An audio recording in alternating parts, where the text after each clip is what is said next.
అరమరికలు లేని బంధం, అలాగే ఎదుటి వాళ్ళతో సహజ సిద్ధమైనటువంటి మాట్లాడే మనసుతో మాట్లాడగలిగేది మాతృభాషలో అర్థమయ్యే విధంగా అర్థవంతంగా ప్రేమపూర్వకంగా బాధ్యతాయుతంగా నడిపేటటువంటిది మాతృభాష, తల్లి భాష.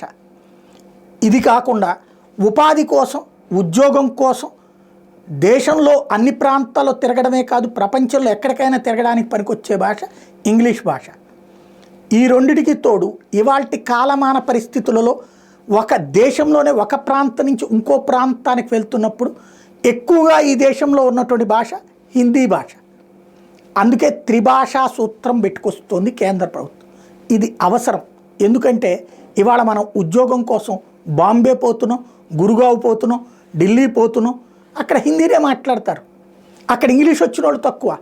అదే సందర్భంలో ఇక్కడ మనం తమిళనాడుకు పోతేనో కర్ణాటకకు పోతేనో ఇంగ్లీష్లో మాట్లాడుకో, కానీ అక్కడ కూడా రూరల్ ప్రాంతానికి పోతే కన్నడ వాళ్ళు కన్నడ తప్పించి మాట్లాడరు, తమిళ వాళ్ళు తమిళ మాత్రం మాట్లాడతారు. అలాంటప్పుడు ఏమైపోతుంది? అందుకనినే వేరే భాష. ఇప్పుడు ఉదయనిధి స్టాలిన్ ఇప్పుడు లీడ్ రోల్లోకి వచ్చాడు.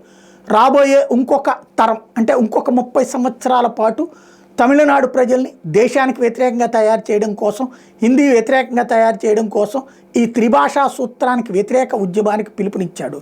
తద్వారా తమ ఓట్ల కోసం దేశాన్ని మొక్కలు చేసేటటువంటి దరిద్రులు ప్రపంచంలో చరిత్రలో ఈ దేశాన్ని నాశనం చేసినటువంటి వాళ్ళ జాబితాలో ఈ తరంలో మనకు కనబడుతున్నటువంటి వాళ్ళుగా వీళ్ళు కనబడతారు ఇక్కడ మనకి.